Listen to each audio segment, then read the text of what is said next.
இன்றைய வேதவசனம் ஜனவரி 3. வேதத்துல லேவியராகமம் 26 அதிகாரம் 11வது வசனத்துல, உங்கள் நடுவில் என் வாசஸ்தலத்தை ஸ்தாபிப்பேன், என் ஆத்மா உங்களை அரோசிப்பதில்லை.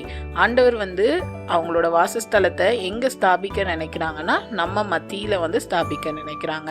ஆண்டவர் நம்மளோட வாசம் பண்ணுகிற தேவனா இருக்காங்க. வனாந்திரத்துல இஸ்ரவேல் ஜனங்கள் அலைந்து திரியும் போதும் ஆண்டவர் அங்க ஒரு ஆசரிப்பு கூடாரத்தை கட்டி அவங்க மத்தியில வாழ்ந்து வந்தாங்க. அதே போலதான் ஆண்டவர் இப்போ உங்க மத்தியிலையும் என் மத்தியிலையும் வாழ நினைக்கிறாங்க. ஸோ நம்மளோட ஆண்டவர் வாசமா இருக்க நினைக்கிறாங்க.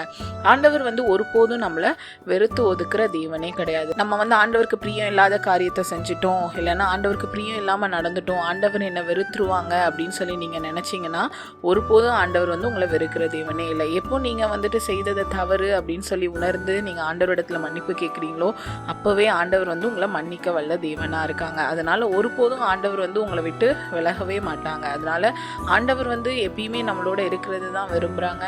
ஒருபோதும் ஆண்டவர் நம்மளை வெறுத்து ஒதுக்குகிற தேவனும் கிடையாது.